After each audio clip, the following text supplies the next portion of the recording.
Assalamualaikum warahmatullahi wabarakatuh. Kita lanjutkan pembahasan soal penilaian akhir tahun PAT tahun 2019. Hari ini yang akan kita bahas adalah muatan IPS. Kita mulai dari IPS KD 3.2. Nomor 1, berikut tanaman yang dihasilkan di daerah dataran tinggi, yaitu titik-titik ya, dataran tinggi ya, contohnya Tawangmangu. Tawangmangu itu dataran tinggi, maka tanaman yang dihasilkan adalah A ya, sayuran. Nah, kalau kalian ke Tawangmangu itu banyak sekali sayuran di sana. 2, manusia memanfaatkan alam untuk titik-titik ya, memanfaatkan alam untuk B, memenuhi kebutuhan hidupnya.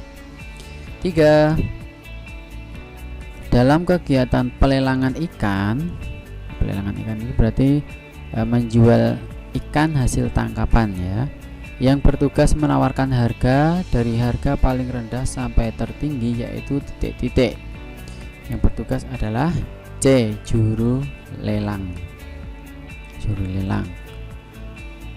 4, keunikan suatu daerah dapat dijadikan sebagai modal untuk titik-titik.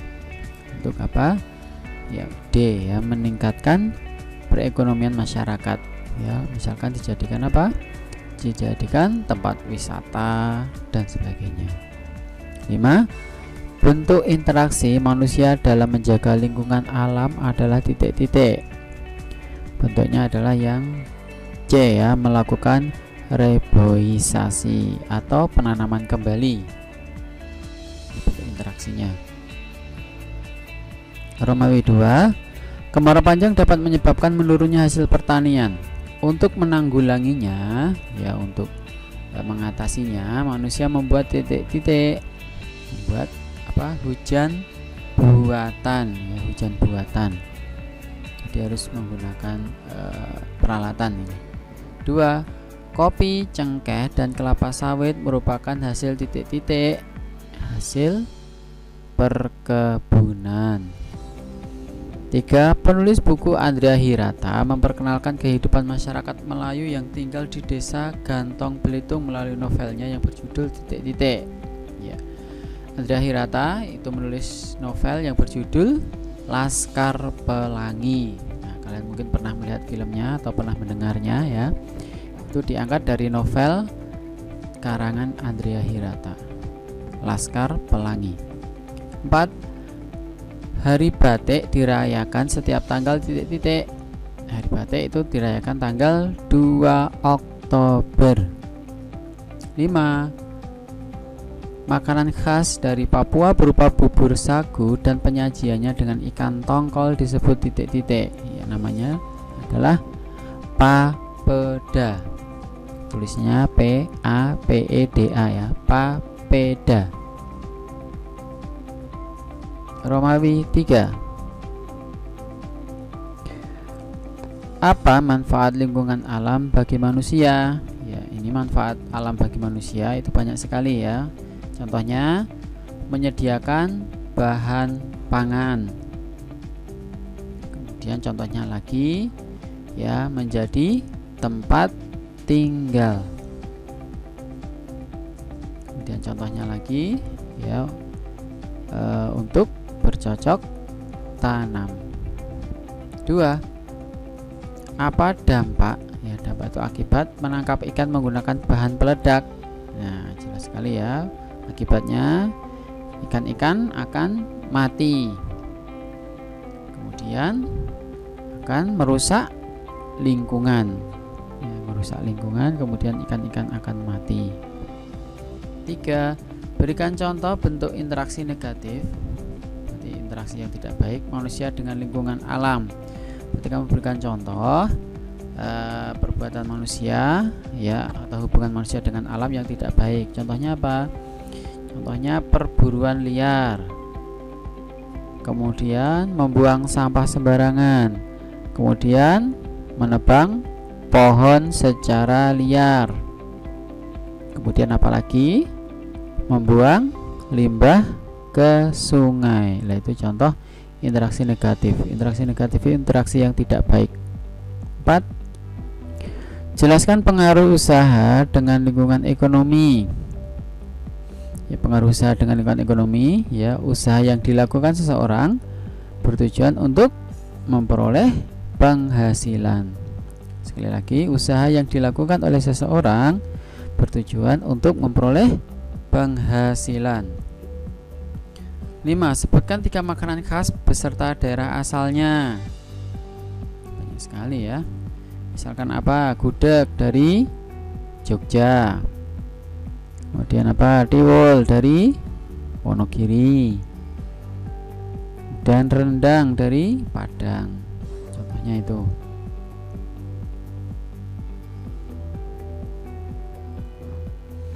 Selanjutnya IPS KD 3.4. Nomor 1. Bangsa Eropa berusaha untuk menguasai perdagangan saat masa penjajahan Indonesia. Barang yang ingin diperdagangkan oleh bangsa Eropa adalah titik-titik. Ya. Barang yang ingin diperdagangkan adalah apa? Ya, C ya. Rempah-rempah. 2. Organisasi modern yang pertama kali muncul di Indonesia adalah Budi Utomo. Dan pemerintah RI menetapkan tanggal berdirinya organisasi ini menjadi hari titik-titik. Ya, berdirinya Budi Utomo itu dijadikan sebagai memperingati hari C ya, pendidikan nasional.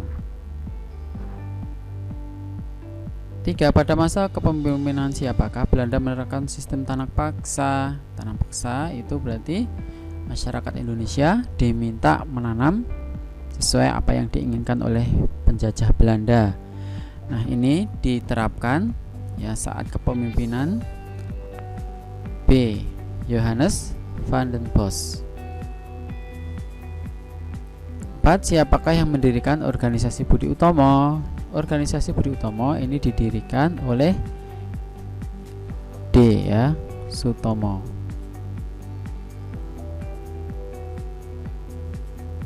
5. Siapakah yang membaca teks proklamasi Indonesia? Ya, pembacanya adalah yang A. Insinyur Soekarno. Romawi 2. Bangsa Eropa yang pertama kali mendarat di Indonesia adalah titik-titik. Siapanya? Portugis. 2. Nama organisasi Budi Utomo yang memiliki arti titik-titik. Ya, artinya adalah usaha mulia. Usaha mulia. Atau juga bisa niat yang baik. Nah, itu artinya ya. Artinya usaha mulia atau niat yang baik. Pilih salah satu saja. Yang ketiga, yang menjahit bendera Indonesia yang dikibarkan pada tanggal 17 Agustus 1945 adalah titik-titik. Yang menjahitnya adalah Ibu Fatmawati. Ya, Ibu Fatmawati. Ibu Fatmawati ini adalah istri dari Pak Karno ya. 4. Yang menjadi penengah antara golongan tua dan muda saat terjadi perdebatan tentang proklamasi kemerdekaan adalah titik-titik. Jadi ketika persiapan kemerdekaan itu antara golongan tua dan golongan muda itu terjadi perselisihan, terjadi perdebatan. Nah, yang menengahi adalah Ahmad Subarjo. Ahmad Subarjo. 5. Insinyur Soekarno dikenal pandai berpidato dan menguasai beberapa bahasa asing sehingga dijuluki sebagai titik-titik. Sebagai singa podium. Singa podium. Romawi 3.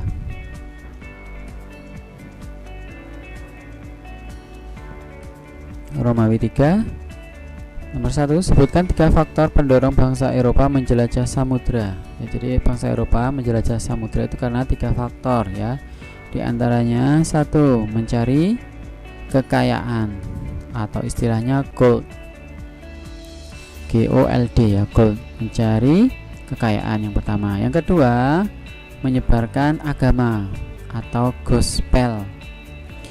Yang ketiga, mencari kejayaan atau glory. Satu lagi, yang pertama mencari kekayaan atau gold, GOLD ya. Kemudian menyebarkan agama atau gospel, dan yang ketiga mencari kekayaan atau glory. Dua, apakah yang disebut sistem tanam paksa? Ya, sistem tanam paksa itu mewajibkan setiap desa menanam tanaman yang sesuai permintaan dari Belanda. Ya, sistem tanam paksa itu mewajibkan setiap desa menanam sesuai permintaan dari Belanda. 3. Mengapa Insinyur Soekarno dan Dr. Andes Muhammad Hatta diberi gelar pahlawan proklamator? Karena beliau yang membacakan teks proklamasi ya, dan menjadi pendampingnya.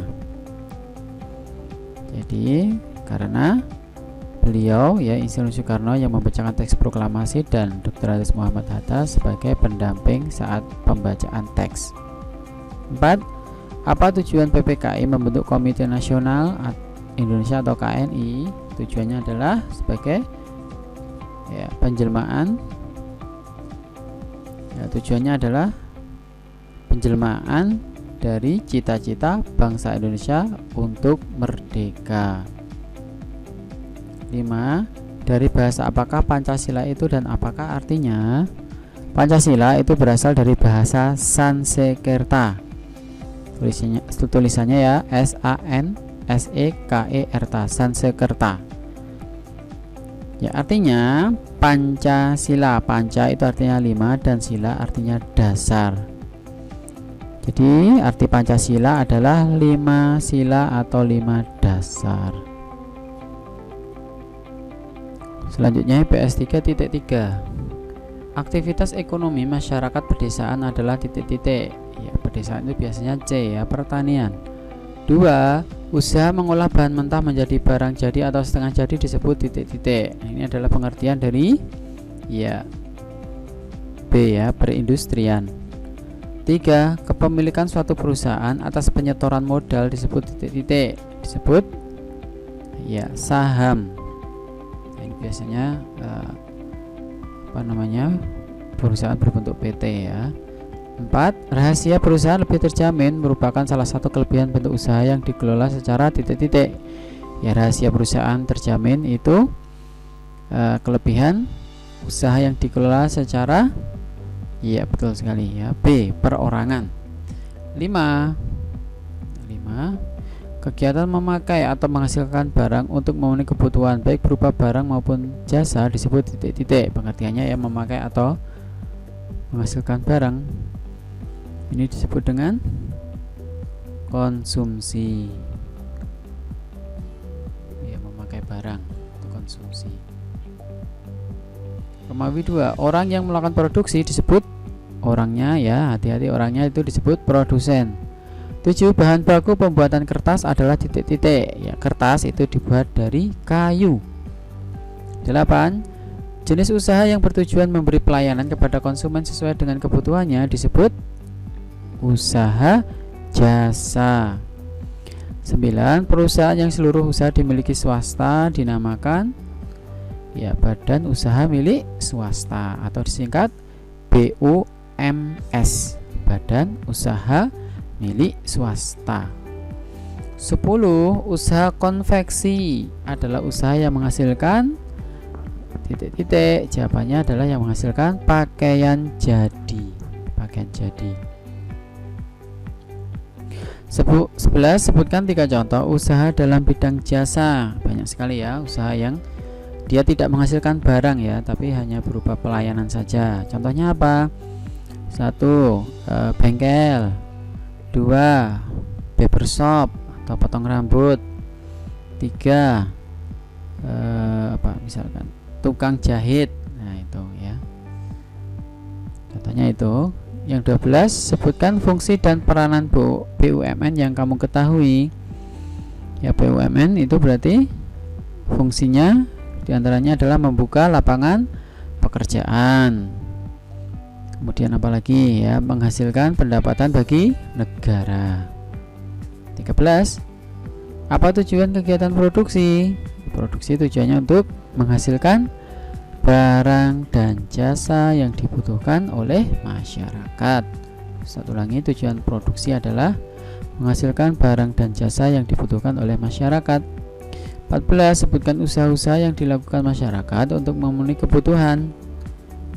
Ya, banyak sekali ya usaha-usaha atau pekerjaan masyarakat. Ya, ada nelayan, petani, pedagang, polisi, dan lain-lain.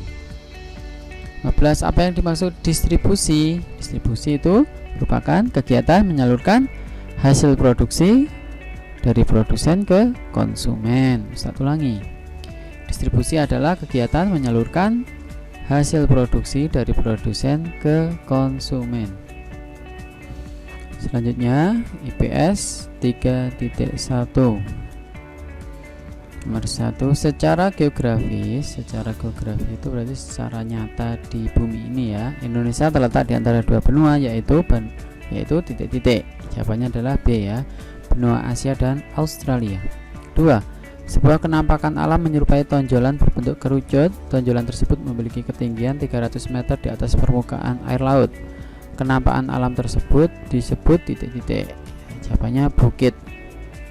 3. Kenampakan alam yang menghubungkan Pulau Jawa dan Sumatera adalah titik-titik. Ini ya. Jadi antara Pulau Jawa dan Sumatera itu ada kenampakan alam yang disebut dengan Selat Sunda. Selat Sunda. 4. Daratan yang berada di tengah sungai disebut titik-titik, disebut delta. Delta. Ya, DELTA. 5. Bagaimana letak geografis Indonesia? Di atas tadi sudah ada ya. Letak geografis Indonesia itu terletak di antara dua benua, yaitu benua Asia dan benua Australia, serta terletak di antara dua samudra, yaitu Samudra Hindia dan Samudra Pasifik.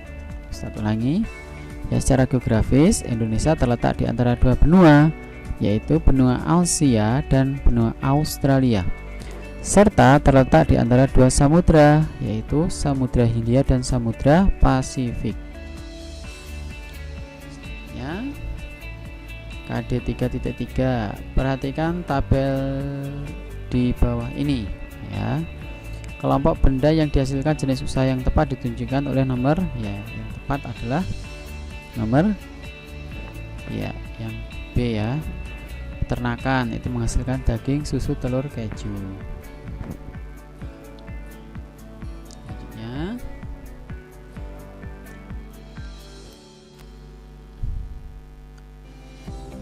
Proses mengolah sumber daya alam sehingga menjadi barang yang siap untuk dikonsumsi oleh manusia disebut kegiatan titik-titik.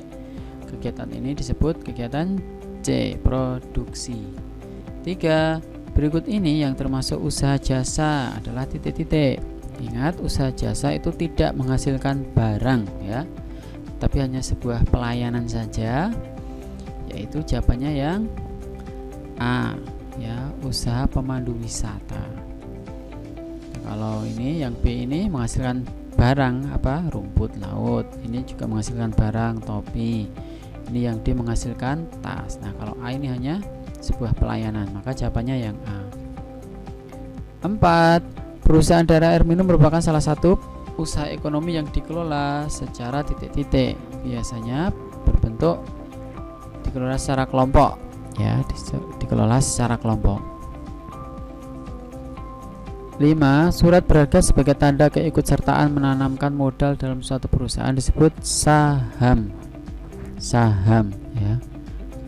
6. Perhatikan ciri-ciri badan usaha berikut. Ya, 1. Beranggotakan orang atau badan hukum. 2. Kegiatan berdasarkan atas kekeluargaan. 3. Bertujuan meningkatkan kesejahteraan anggota. Ciri-ciri di atas menunjukkan usaha yang dikelola secara kelompok, yaitu titik-titik. Ini adalah ciri-ciri dari koperasi. Koperasi ya. Bertujuan meningkatkan kesejahteraan anggota. 7. Seorang ibu mengunjungi toko kelontong untuk berbelanja sembako. Kegiatan ekonomi yang dilakukan ibu tersebut adalah titik-titik. Belanja berarti adalah apa? Konsumsi. 8. Sebutkan 4 usaha ekonomi yang dikelola perseorangan. Ya, satu apa? Satu, usaha pertanian.